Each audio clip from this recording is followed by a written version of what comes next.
जी पूछिए। माननीय अध्यक्ष जी, आपका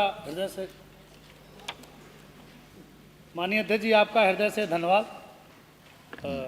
माननीय अध्यक्ष जी, आज पूरे प्रदेश में अन्ना गौवंशों की बहुत बड़ी समस्या है और किसान बहुत ही ज़्यादा परेशान है, और केवल किसान ही नहीं अपितु आम जनमानस भी बहुत ज़्यादा परेशान है। किसान रात दिन लाठी लिए इन अन्ना गौवंशों से अपने खेतों की रक्षा के लिए घूमता है।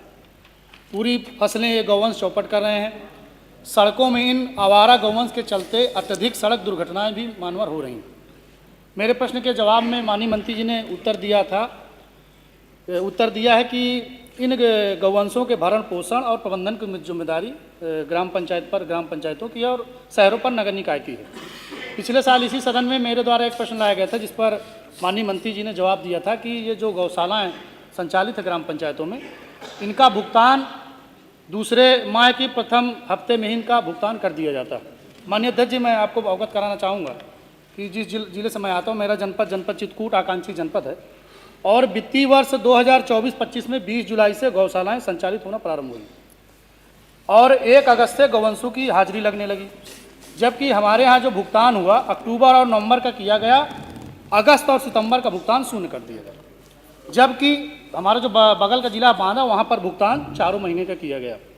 तो मेरा आपसे माध्यम से कहना है कि जब इन गौशालाओं का भुगतान 3-3, 4-4 महीने नहीं किया जाएगा या गौशालाएं संचालित होगा, उसका पैसा सरकार द्वारा नहीं दिया जाएगा, तो प्रधान आखिर कब तक अपनी जेब से इन गौशालाओं का संचालन करेंगे। अगर सरकार पैसा समय पर नहीं दे पा रही है तो गौशालाओं की स्थिति क्या होगी, उसका आकलन हम और आप कर सकते हैं। मेरा जो पहला आपके माध्यम से अनुपूरक है कि माननीय मंत्री जी ने जो बताया था कि गौशालाओं का भुगतान प्रत्येक दूसरे महीने के प्रथम सप्ताह में प्रत्येक गौशाला का भुगतान होता है, क्या वो सदन को अवगत कराएंगे कि ये जो शासनादेश उन्होंने जारी किया है, जो सदन को अवगत कराया गया, ऐसा पूरे प्रदेश में हो रहा है कि नहीं हो रहा? और यदि आपके द्वारा दिए गए जवाब के समकक्ष अगर पूरे प्रदेश में गौशालाओं का भुगतान दूसरे महीने के प्रथम सप्ताह में हो रहा है, तो हमारे चित्रकूट में इन 2 महीनों का भुगतान क्यों नहीं हुआ?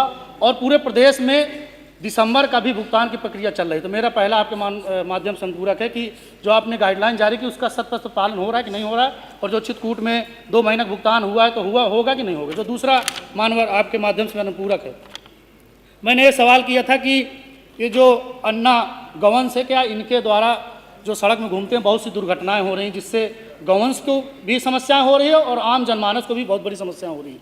क्या ऐसी सड़क दुर्घटनाओं से किसी तरह की कोई हानि हो रही, मृत्यु हो रही? तो उस पर माननीय मंत्री जी ने जवाब दिया कि जी नहीं, प्रदेश में कोई सड़क दुर्घटना गौवंश से नहीं हो रही, ना से उससे कोई मृत्यु हो रही। मुझे लगता है कि ये जवाब अधिकारियों ने अपने मन से दिया होगा।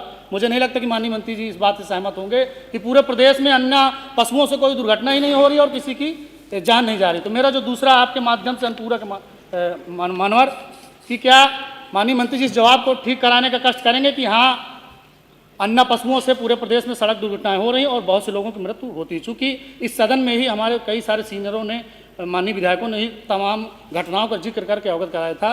तो मेरा जो दूसरा अनुपूरक है, क्या माननीय मंत्री जी इस बात को सही करके कि यहाँ घटनाएं हो रही हैं और पूरे प्रदेश में जिन लोगों की मृत्यु सड़क दुर्घटना में अन्ना जानवरों से हुई है, क्या उनको आर्थिक मदद उपलब्ध कराने का काम सरकार करेगी? और तीसरा मानव मेरा सर, बहुत से पशु चिकित्सालय जो बने हैं सर 5-6-7 साल से, जैसे सर हमारे यहाँ चित्रकूट में रुकमा बुजुर्ग है, घुरेटन पूरे बगल के बांदा में जबरापुर है, छिपाव है और ओरन है, मतलब कई अस्पताल जो बन गए हैं सर, 4-5 साल उनको बने हुए हो गया और इन पशु चिकित्सालयों में अभी तक पद सृजित नहीं हुआ। तो क्या माननीय मंत्री जी ने जो अस्पताल बन गए पशु अस्पताल, उन पर पद सृजित करके उनको प्रारंभ कराने का काम करेंगे? मेरे 3 मंत्री जी।